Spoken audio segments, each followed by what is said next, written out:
Buat kalian yang mau mensupport channel ini dengan donasi, atau emang sekedar mau beli mimin kopi, kalian bisa pilih antara Super Thanks atau Saweria. Gue sih nggak masalah kalian pilih yang mana. Cuma kalau bisa, lewat Saweria aja. Soalnya kalau YouTube, potongannya gede, 30%. Kalau Saweria, cuma 5%. Untuk link Saweria, kalian bisa klik aja di atas kanan nih, atau bisa cek di kolom deskripsi. Tapi kalau mau support, gak harus donasi kok. Dengan kalian nonton sampai habis, dan memberikan like pada video ini, itu udah ngebantu banget buat support channel ini. Oh iya, kalian juga bisa join nih ke grup Telegram komunitas cerita manhwa yang baru. Untuk linknya, gue tampilin di layar ya. Tapi kalau malas ngetik, cek aja kolom deskripsi. Di sana, kalian bisa sharing nih topik seputar manhwa dan kawan-kawan, dan juga ketemu teman baru. Kalau mau info terbaru dari Mimin, misalnya upload kapan atau misalnya ada telat upload, Mimin pasti akan langsung infokan di Telegram. Makanya, jangan lupa join ya. Gak perlu berlama-lama lagi, kita mulai aja ceritanya. Ternyata, Chingse pergi ke kelas guruan. Monam berkata, sebuah kehormatan besar bagi bintang besar untuk datang mencariku. Kamu gak pernah datang mencariku. Jadi aku yang harus datang mencarimu. Aku mencarimu karena ada beberapa hal yang ingin aku bicarakan. Ayo kita katap untuk pergi mengobrol. Monan, lagu yang pernah kau tulis sangatlah indah. Itu lagu yang paling indah yang pernah aku dengar dalam hidupku. Perusahaan ingin membeli lagumu seharga 50 juta yuan. Jika ada level seperti itu di lagu-lagu berikutnya, mereka akan membelinya dengan harga dasar 50 juta yuan. Bagaimana menurutmu? Apapun itu, aku hanya memiliki satu persyaratan sekarang. Lagu-lagu yang aku tulis harus dinyanyikan olehmu. Chingse berkata, aku tahu, selama ini ditulis olehmu, aku akan menyanyikannya sendiri. Dalam hati Monan, lonceng kecil berbunyi. Ini adalah suara ajaib dari 3000 genangan air. Dia telah merasakan fragmen dari 6 reinkarnasi.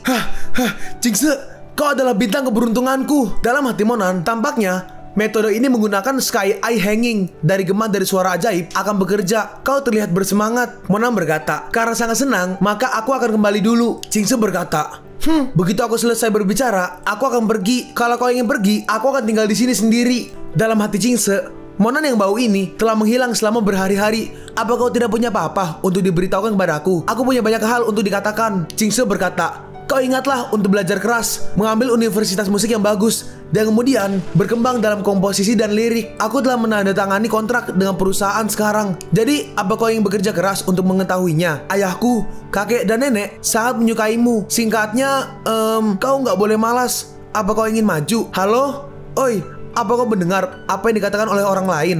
Monan, kemana dia pergi?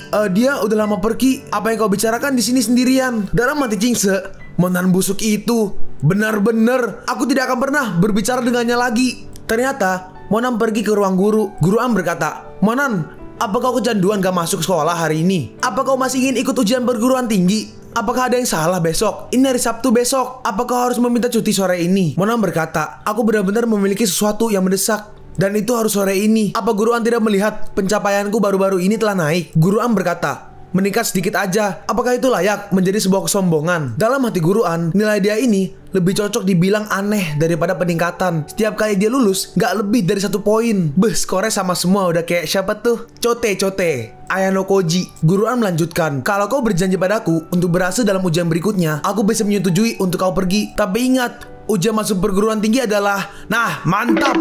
Hei, aku belum selesai berbicara. Dan ternyata Monan pulang. Mata dewa ada di udara. Jatuh. Monan seperti melakukan sebuah ritual. Laut Cina Timur, 100 mil, 200 mil, enggak, 300 mil, lebih jauh. Tetapi bahkan jika itu jauh, itu harus diambil. Tapi siapa yang lebih akrab di luar negeri? Oh, aku tahu. Bosmo, yakinlah kau punya pilihan yang tepat kali ini. Membawaku bersamamu. Jangan khawatir tentang apapun. Aku akan melakukannya untukmu dengan benar. Yah, terima kasih banyak. Mereka pun jalan. Oh iya guys, ternyata orang ini itu Xiong-er. Karena ini kan komiknya kalau kalian perhatiin nih, gambarnya agak sedikit beda. Setelah Mimin selesai rekam, ternyata dia Xiong-er. Jadi maafkan ya, episode ini gue manggilnya si gendut atau orang ini. Lanjut, orang ini bertanya, bos, berapa banyak uang tunai yang kau miliki? Mona menjawab, $10.000.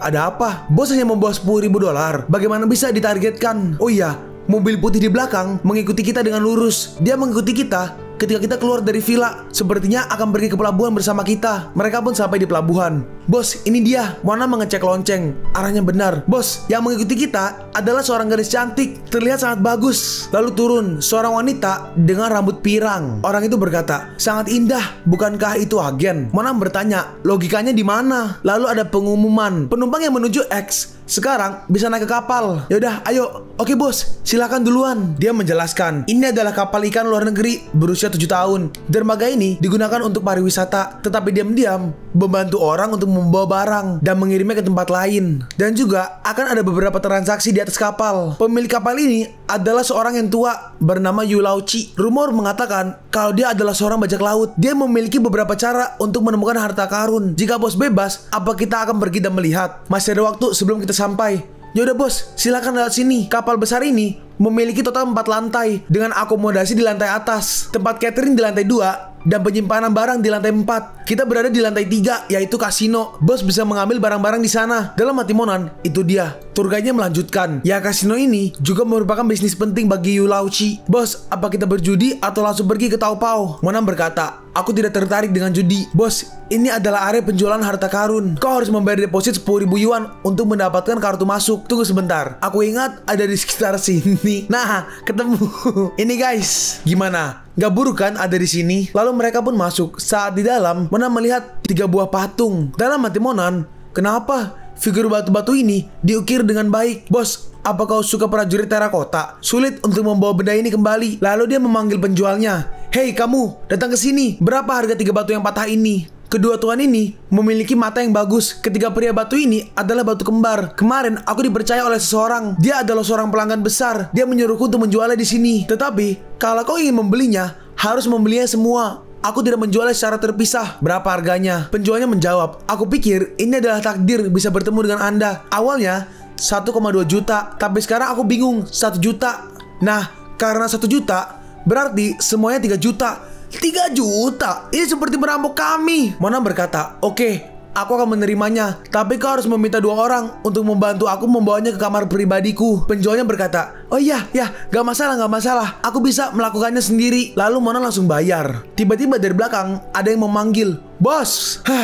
Untungnya baik-baik aja. Bos, kami tidak akan menjual batu ini. Saudara Chow, kenapa tidak menjualnya? Aku telah menjual ketiga batu ini. Bajingan, aku udah ada di sini selama lebih dari 1 bulan dan kau belum menjualnya. Sekarang aku tidak ingin menjualnya, tapi kau katakan udah terjual. Apa maksudnya semua ini? Apa kau mencari hasil sendiri? Penjualnya berkata, aku benar-benar menjualnya. Aku hanya menjualnya kepada 2 tamu ini. Aku udah menerima semua uangnya. Ya udah, kembalikan uangnya dan ambil barangnya kembali. Pergi, ini udah dibayar bosku. Ini milik kami. Hei orang gemuk, kau nggak tahu kan harus berbuat apa? Kalau aku bilang enggak, ya tidak akan dijual. Akulah tuannya di sini.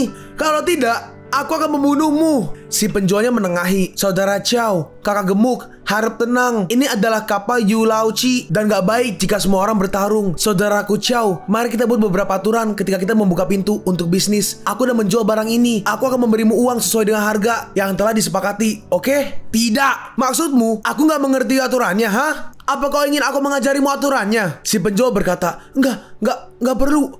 Saudara Chow, aku akan menambahkan 50.000 masing-masing. Jadi bagaimana? Saudara Chow berkata, siapa yang peduli dengan 1,2 jutamu itu? Aku akan mengembalikan barang-barangnya. Dalam hati mereka berdua, ternyata 3 patung itu hanya seharga 1,2 juta yuan. Bosnya menjual satunya 1 juta yuan. Benar-benar gelap. Saudara Chow, kau membuatku marah sekarang. Kau nggak bisa melakukannya sendiri. Aku nggak bisa mengembalikan uangnya. Saudara Chow berkata, jika uang itu tidak dikembalikan, kedua babi gemuk akan dibunuh. Jika mereka berani membuat masalah, aku akan memberikan mereka hadiah berupa kepalan tangan Saitama Sensei. Dan kemudian melemparkannya langsung ke laut untuk memberi makan ikan. Bos, kamu udah mendapatkan uang. Jika aku nggak bisa mendapatkannya, aku akan menghancurkan tokomu. Brengsek, ikan teri sombong amat. Matilah kau. Emang apa sih gak boleh? Sombong amat. Lalu dia menyerang dan dengan mudah si gendut menahannya. Woi brengsek gendut, cepat lepaskan. Lalu saudara Chow ditampar. Aku akan mengajarimu bagaimana menjadi pria hari ini. Hei, apa yang kalian lakukan? Cepat, bunuh dia. Mereka bertiga pun semua maju, tapi dengan mudah semuanya diterabas.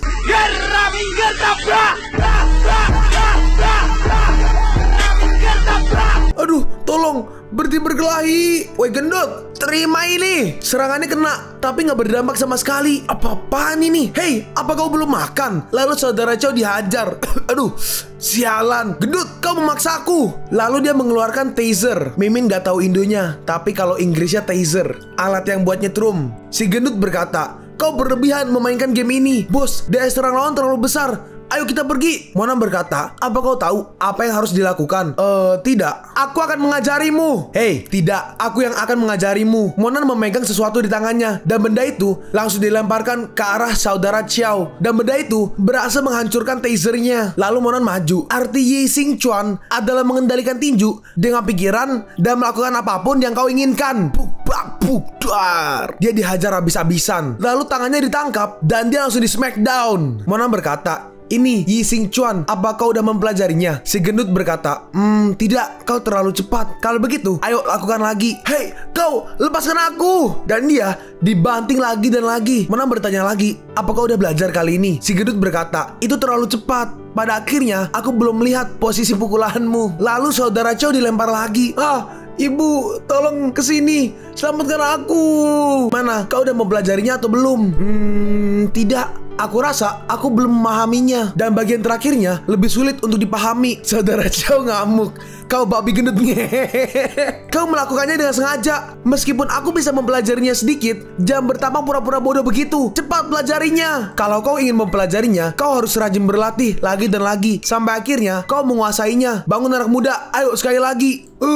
Ku mohon, jangan lagi. Aku ngaku deh salah. Jadi mohon, jangan siksa aku lagi. Aku mohon. Setelah itu, dia dilempar lagi. Si gendut berkata, aku rasa sekarang aku bisa memahaminya sedikit. Sedangkan tiga kawannya hanya menontonnya aja. Monan berkata, kenapa? Kalian ingin merasakannya juga? Mendengar itu, mereka bertiga langsung kabur. Si penjual berkata, tuan pelanggan, kemampuan bela diri Anda sangat luar biasa.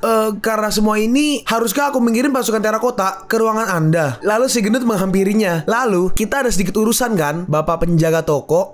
Aduh, tuan pelanggan, Anda menggenggamku terlalu kuat. Si gendut berkata, aku akan melepaskanmu. Tapi sebelum itu, cepat ambilkan aku bonus duit yang kau curi sebelumnya.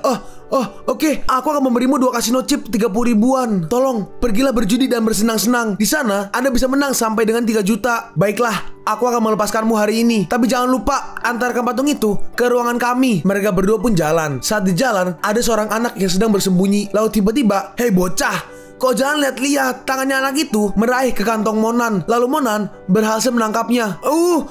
Mama, selamatkan aku. Orang ini menyerangku. Nak, kau di mana? Apa yang terjadi? Mama. Ibunya berkata, dasar kau monster tak berperasaan. Beraninya kau menyakiti anakku. Apa kau tidak tahu cara bersikap ke anak kecil? Lihatlah lengannya, jadi bengkak karenamu. Nyonya, apa maksud Anda bahwa itu semuanya salahku yang membuat tangannya merah karena dia mencoba mengambil HP-ku? Si gendut berkata, jadi itu alasannya kenapa bocah ini tiba-tiba memotong jalan kami. Dasar kau pencuri kecil, berani-beraninya mencuri barang bosku. Kau nggak tahu apa yang bosku sanggup lakukan? Apa kalian masih bisa menganggap kalian lelaki setelah menuduh anak gak bersalahku mencuri? Dan terlebih lagi, dia hanyalah anak kecil. Dia hanya lari-larian. Oh, aku mengerti sekarang. Kalian mau scam kan? Orang berbahaya seperti kalian itu terus merusak tatanan masyarakat. Ayo Xiao Cheng, dan ingat, jangan pernah main-main dengan orang jelek begitu. Bahkan aku gak mau terkena sentuhan bayangan mereka. Dasar jalang, mencoba membuat kita terlihat bersalah. Lebih baik jangan sampai ketemu kita lagi. Dalam hati Monan, apa zaman sekarang orang-orang gak ada hal lain yang dikerjakan. Akhirnya patungnya pun diantarkan ke ruangan mereka. Awas, air panas, air panas. Kami kesini mau mengirimkan patung-patung ini. Akhirnya tiba juga. Yaudah, taruh di sini dan hati-hati jangan sampai merusaknya. Bos, apa Anda membeli 3 prajurit terakota ini untuk belajar arkeologi atau tertarik menjadi pemahat? Aku merasakan ada sesuatu yang janggal yang tersembunyi di dalam prajurit terakota ini. Si gendut berkata, apa maksud bos? Ada semacam harta karun kuno tersembunyi di dalam patung prajurit ini. Aku akan ambil palu. Ayo kita pecahkan. Monan berkata, gak perlu mengambil apapun. Monan menggunakan tangannya. Tapi sementara itu, yang tadi dibantai berkata, Kakak Hongyu, patung terakota kembar yang aku janjikan itu udah diambil oleh orang jahat yang arogan. Sekarang patungnya ada di ruangannya. Aku tidak tahu harus bagaimana. Aku gak peduli siapa dia. Di mana dia sekarang? Ayo kita hadapi orang bodoh itu. Kakak, Aku tahu nomor kamarnya. Ikuti aku ke sini. Kakak, kenapa kakak nggak membawa pengawal? Ini bukanlah waktu yang tepat untuk menghajar mereka. Sekarang patungnya ada di ruangannya. Aku tidak tahu harus bagaimana. Dalam hati saudara Chow, Ching Hong Yu ini sungguh aneh. Dia bisa memuaskan diri dengan kekejaman, termasuk menyiksa, bahkan membunuh. Tapi yang paling dia sukai adalah dengan menembak mangsanya menggunakan senapan favoritnya. Lebih baik aku tak terlalu banyak berhubungan dengannya. Kakak Hong Yu, ini kamarnya. Lalu si Hong Yu langsung menendang pintunya. Dan saat dibuka, Mona menghancurkan patungnya dengan tangannya dalam satu kali serangan. Patungnya langsung hancur lebur. Mereka berdua melihat itu kaget. Mona berkata, kenapa dia di sini? Si gendut berkata, kau lagi. Aku akan menghajar bocah bodoh ini sampai menjadi selai. Kau mau cari gara-gara lagi? Si Hong Yu berkata, hahaha, ya Tuhan, adik, jangan lari-larian begitu. Lihatlah wajahmu. Apa menurutmu kita bisa macam-macam dengan orang kuat seperti mereka? Saudara Chow berkata, iya dia benar. Aku kesini hanya untuk mengundang kalian makan malam dan meminta maaf atas perilaku kasarku yang tadi. Dan terlebih lagi, hari ini mereka menyajikan masakan kaviar yang paling enak. Jadi, apa kalian bersedia? Yang bener, aku udah lama gak makan makanan mewah kayak kaviar dish. Dan karena kalian yang membayarnya, aku bisa makan sepuasnya kan? Iya, kami yang akan membayarnya. Dan asal Anda tahu, seorang chef bintang 5 yang akan memasaknya. Jadi aku yakin Anda pasti menyukainya. Dan Anda gak perlu turun. Kami yang akan ke dapur dan membawa makanannya ke sini. Jadi silahkan diteruskan apa yang Anda lakukan. Kami akan kembali dalam sekejap. Mereka berdua pun langsung kabur. Sial, hampir aja mampu membelah patung itu dengan sekali pukul pakai lengannya. Orang itu pasti ahli bela diri tingkat atas. Bodoh kau pantat monyet. Aku hampir terbunuh. Aku tidak pernah merasa dipermalukan seperti ini sebelumnya. Saudara Chow berkata, kakak, percayalah padaku bahwa aku benar-benar gak tahu kalau dia itu sekuat itu. Bahkan dia bisa membelah batu hanya dengan tangannya. Tapi lihatlah sisi lain, kita masih bisa melarikan diri karena si gendut itu percaya apa yang kita omongkan. Jadi kakak, apa kita akan menghajar mereka? Kakak bisa memanggil orang lain yang lebih kuat daripada orang itu, dan kita bisa menang melawannya. Dalam hati Hong Yu, aku benar-benar lupa ada ahli bela diri kembar. Meskipun tubuh mereka terpisah, tapi mereka saling terhubung, hati dan pikirannya. Sepertinya mereka bisa mengatasi anak itu. Hong Yu berkata, aku kenal orang yang bisa membantu kita menghajar dua orang bodoh itu. Ayo ikuti aku. Kita kembali ke Monan. Bos besar, bos sudah menghancurkan dua patung seharga 2 juta. Dan ini yang terakhir. Dan jika patung itu nggak ada harta karun di dalamnya, kita kehilangan uang 3 juta. Lalu dengan cepat Mona menghancurkannya langsung. Oh, Bos Monan, lihat, ada bentuk ungu bersinar. Apa itu harta karunnya? Monan berkata, jadi aku benar. Patung kembar 3 prajurit terakota ini memang diukir oleh master tukang pahat kuno. Dalam hati Monan, bentuk kecil ini telah menyerap ratusan dan ribuan tahun energi spiritual dari dunia ini. Setelah dipenuhi dengan energi dunia ini, patung kecil di dalamnya membentuk seperti manusia. Patung kecil ini mengandung banyak sekali reiki. Kali ini aku benar-benar beruntung. Bos, jadi berapa mahal kalau kita jual? Barang ini tidak akan dijual karena orang biasa nggak akan tahu cara menggunakan kekuatannya. Bukannya sombong, tapi hanya aku yang bisa memanen energinya. Jika tidak diberlakukan dengan baik, kau bisa kehilangan semua energi berharga di dalamnya. Lalu mereka berdua datang lagi. Kakak Hong Yu berkata, hahaha, kakak senior, apa kabar? Kami kembali. Lihat apa yang kami bawa untuk kalian semua. Kaviar yang lezat. Sepertinya kakak senior telah menghancurkan semua patung seharga jutaan yuan. Hei, kalian mau meracuni kami? Tentu saja tidak, gendut. Maksudku kakak senior, aku tidak akan berani melakukan hal bodoh seperti itu. Aku tidak mau mati muda. Jika makanan ini nggak beracun, maka pasti udah basi. Oke, aku udah tahu rencana kalian sekarang. Kalian ingin kami terkena diare. Dan aku juga tahu kalian udah membawa semua tisu toiletnya. Tapi dengarkan aku, trik jadul seperti itu nggak akan mempan. Mona berkata, cukup omong kosongnya. Ngomong aja apa maksud kalian datang ke sini dan apa yang kalian mau dari kami. Apa kakak senior pernah mendengar tentang keraken raksasa yang bisa dengan mudah melahap kapal besar? Hewan itu terlihat oleh seorang pelaut dekat bibir pantai. Jadi aku dan temanku ingin memburu makhluk besar tersebut, tapi kami nggak punya cukup orang. Jadi aku ingin mengajak kakak senior untuk bergabung dalam perburuan ini. Dan aku pastikan bahwa hadiahnya akan sangat memuaskan. Si gendut berkata, enggak, pertama-tama katakan dulu kau berani membayar berapa. Baru setelah itu aku akan memikirkan akan ikut atau enggak. Saat berburu, kakak harus menuruti semua perintahku, melindungi nyawaku, dan mengantarku ke kapal ini tanpa lecet sedikit pun. Kalau kakak senior bisa menjalankan ketiga perintah ini, aku akan memberimu hadiah 300.000 yuan cash langsung. Dalam hati Monan, uang tidaklah penting, tapi niat bocah ini seperti mencurigakan. Monan berkata, nggak tertarik, sekarang kau bisa pergi. Dia melanjutkan, tidak, jangan bilang begitu. Kalau kakak merasa uangnya kurang, maka aku akan menambah 500.000 lagi. Masalahnya bukan uang. Aku gak punya waktu untuk bermain-main. Kak, kumohon, pikirkanlah penawaranku sekali lagi. Kakak gak perlu tergesa-gesa memutuskannya. Si gendut berkata, oi, saat bosku bilang tidak, ya tidak. Kenapa kalian gak menyiapkan kaviar lagi untuk makan malamku? Sekarang, hus, Pergi sana, aku mengungkap informasi rahasia ini dan dengan sopan telah meminta kakak senior untuk bergabung denganku. Tapi kalian menolak tawaranku dan malah menghinaku. Aku kasih tahu, jangan mengira aku ini bodoh. Kalian telah membuat kesalahan terbesar dalam hidup kalian. Kalian akan menyesalinya. Hei bocah, apa kau memaksaku untuk bergabung denganmu? Dia langsung kabur. Aku udah memberitahu misi rahasiaku. Jadi, aku memberi kalian waktu untuk memikirkannya. Tapi kalau kalian tetap menolakku, aku akan menganggapnya sebagai ajakan perang dengan keluarga Cingku. Kalian pun sampai di penghujung video ini. Kalian mau tahu lanjutan chapter ini? Atau manhwa menarik lainnya? Makanya, jangan lupa subscribe biar kalian gak ketinggalan kalau gue upload video baru. Jangan lupa like, komen, dan share ke teman-teman kalian supaya channel ini bisa lebih berkembang ke depannya. Segitu dulu dari video cerita manhwa. Gua Sabik undur diri. See you on the next video. Zaijian!